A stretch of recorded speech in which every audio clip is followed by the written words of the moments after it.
Welcome back in. Having an affordable place to call home, it's not something that comes easily for everybody. Here in Toledo, the Lucas County Homelessness Board and Lucas Metropolitan Housing work together to help as many families as possible have a place to call home.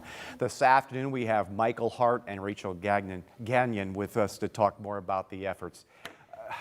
How bad is it right now? I see that nationally, you see the video of the California area, a lot of the big cities.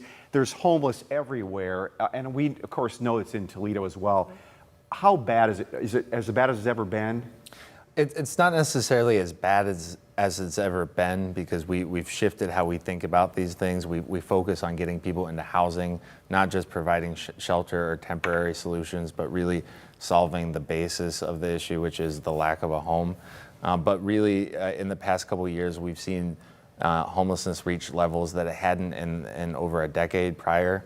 And I think most specifically, we've seen first-time homelessness increase dramatically over the past several years. So as much as we can quickly and effectively get people into housing, more people are coming into the system than we can actually serve. Rachel, affordable housing was a problem anyway before the pandemic and before the inflation hit. Now prices are so up, and like people are paying way too much for housing that really is not very good. Do you see any progress there at all? Actually, in recent years, I think it's gone up a little bit. So I think the most recent study from the city of Toledo put about 30% of Toledoans as cost burdened because of rent, which means they're paying at least a third of their income on rent, if not up to 50%. So I think it's getting a little bit worse in that front. That being said, we are working collaboratively and with several other community partners to be able to attack this issue from a variety of different standpoints. So obviously we need more units, about 12,000 in the community. At the cost of construction, we cannot build our way out of that. So we are doing our best to bring several new complexes online and chip away at that number slowly, but also add in some additional support services to equip the residents right now with economic tools and advancement ability so that they can move out of our properties. You know, it's one thing to have an individual that's homeless, but it's another when you're talking about a family. Yep. And I saw from the numbers you guys passed along to us looking at it that family units, whether it's a mom and a couple of kids or whatever, I mean, kids need a better life than that. What does that damage does that do to the child growing up in that kind of environment? What can we do about that? Are you seeing any solutions there? Yeah, I mean, and it's a great point. Almost 40% of those who experience homelessness in our community are under the age of 24. But one great solution that the Housing Authority is leading on is new transition age youth housing. So for those young folks who may be experiencing homelessness or may be exiting the foster care system, it'll be a place for them to live. 46 new apartments that the Housing Authority is helping to develop.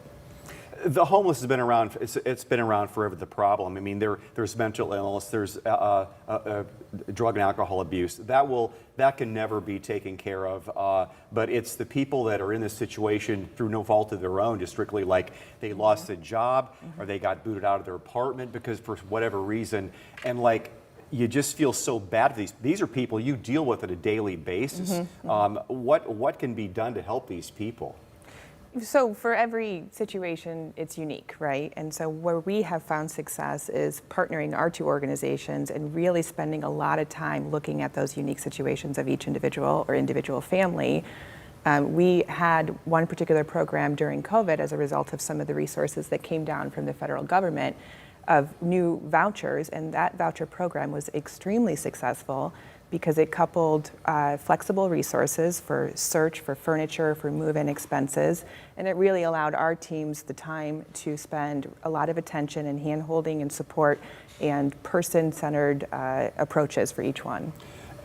It's nice to see that despite the problems we're having right now, we have two quality people in charge of these programs to help be on top of this, because it's comforting to know that people actually care about this. This is. Do you ever feel sometimes that you're just treading water, that it's never going to go away? At times it can, but I have to remind myself that the people who are experiencing homelessness or housing instability in our communities, they probably feel like that far more than I ever will. So like Rachel said, when we work together, when we leverage resources and partnership and truly work together as a community, we can solve hard problems. Yeah, and I'm hopeful. I've seen it work. It can work if we slow down and spend some time, and so I'm really hopeful. Michael, well said. Rachel, thank you so much for coming down today. Thank you. Thank Important you. questions here today.